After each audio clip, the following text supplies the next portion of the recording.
ناظرین کرام، آج موضوع بھی کچھ اسی طرح کا ہے. آپ نے کہیں نہیں جانا، کیونکہ آج بہت سی ایسی باتیں ہوں گی جس کے بارے میں آپ تصور کریں گے اچھا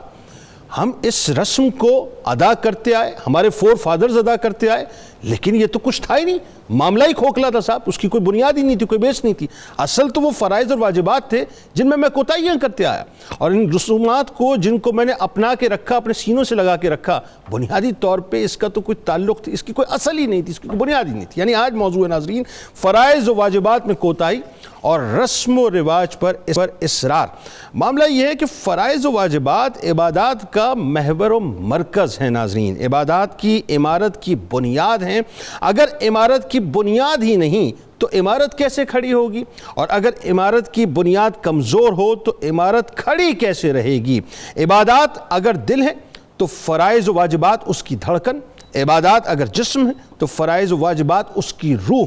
جب ایک مسلمان ناظرین فرائض و واجبات میں کوتاہی کرے، انہیں ثانوی حیثیت دے، اور عالم یہ ہو کہ رسوم و رواج کو دینی فرائض و واجبات سمجھ کر فرائض و واجبات پر فوقیت دے، تو اس کی مثال ایسے ہے جیسے کوئی شخص جڑ کو چھوڑ کر شاخوں پر اور پتوں پر بھروسہ کرنے لگے. میری بات آپ تک پہنچ رہی ہوگی. بدنصیبی ہے ناظرین کہ آج ہم مسلمان کثیر تعداد میں فرائض و واجبات سے دامن چھڑا کر ریچولز یعنی رسم و رواج کی بلاؤں میں اس حد تک الجھ کر رہ گئے ہیں کہ خیر القرون کی سیدھی سادی اسلامی طرز زندگی سے ہم بہت دور چلے گئے ناظرین. چنانچہ عبادات ہوں، معاملات ہوں، خوشی و غمی ہو، پیدائش و موت ہو، عقیقہ ہو، شادی بیاہ ہو، یا مسلمانوں کی جملہ تقاریب ناظرین، جملہ تقاریب کو دیکھ لیجئے، بلکہ مسلمانوں کی زندگی و موت کے ہر مرحلے، ہر موڑ پر قسم قسم کی رسموں کی فوجوں کا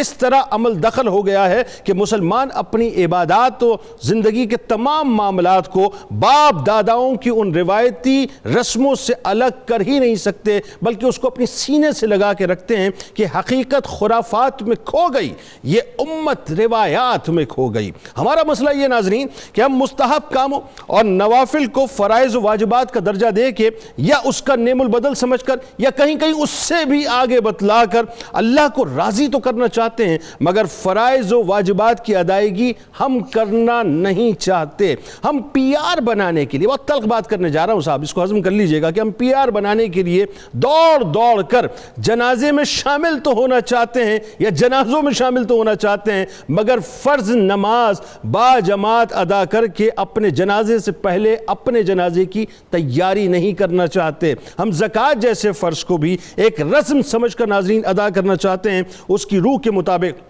اس کے تقاضوں کو پورا کرتے ہوئے ادا نہیں کرنا چاہتے. ہم روزہ بھی رسم و رواج کی خاردار جھاڑیوں میں الجھ کر رکھنا چاہتے ہیں، چونکہ سبھی روزے رکھتے ہیں لہٰذا ہم بھی روزہ رکھنا چاہتے ہیں. یہی حال ناظرین حج و عمرے کا ہو گیا ہے کہ یہ مقدس سفر بھی رسم و رواج کا ایک اسٹیٹس سمبل جو ہے وہ بن کر ہمارے سامنے رہ گیا ہے. نکاح کو لے لیجئے ناظرین، اس جیسے فریضے کے ساتھ ہم نے ناظرین طرح کی ایسی رسومات واجب کر دی ہیں کہ منگنی ہے، مانجا ہے، اپٹن ہے، مہندی ہے، کنسرٹس ہیں، ناچ گانا ہے، برائیڈل شاور ہے، بارات ہے، سلامی ہے، جہیز ہے. یعنی عالم یہ ہے کہ تمام رسومات ہم فرائض سمجھ کے کرتے ہیں. ایون میں نے یہاں تک دیکھا ناظرین کہ اتنی ہندوانہ کلچر جو ہے وہ ڈومینیٹ کرتا ہے ہمارے ذہنوں پہ کہ جب وہ بچی جب ہے چوکھٹ پھلانگ کے جب داخل ہوتی ہے اپنے سسرال میں، تو باقاعدہ جو ہے وہ اپنا وہ چاولوں کو جو ہے ٹھوکر مارتی ہے، اور وہ پتہ نہیں کیا لال رنگ کا کوئی جو ہے اپنا پانی رکھا جاتا ہے، اس کے اوپر پاؤں رکھتی ہے اور پہلا قدم. یعنی ایک عجیب و غریب صورتحال ہم نے پیدا کی ہوئی ہے. بے شرمی اور بے حیائی کا ناظرین انہی ظاہر ہے تقاریب کے اندر جو ہے وہ طوفان بپا کیا جاتا ہے، پیسہ جو ہے پانی کی طرح بہایا جاتا ہے. نکاح جیسے فریضے کو بھی ہم نے انتہائی مشکل ترین کر دیا. یعنی یوں کہیے، میں اگر آسان الفاظ میں سمجھاؤں کہ ہم نے جڑوں کو چھوڑ دیا ہے، ہم نے شاخوں کو اور پتوں کو پکڑ لیا ہے، فرائض اور واجبات کو ثانوی حیثیت دے دی ہے، اور رسوم و رواج کو ہم نے بنیادی اہمیت دے دی ہے. آج اسی پہ بات کریں گے ناظرین. 3 ممتاز شخصیات ہمارے ساتھ موجود ہیں اور ان سے سمجھنے کی کوشش کریں گے صاحب کہ یہ جو فرائض و واجبات ہیں ان کی اہمیت کیا ہے ہماری زندگی میں، اور جن رسومات کو ہم نے اپنے سینے سے لگا کے رکھا ہے وہ بنیادی طور پہ کیا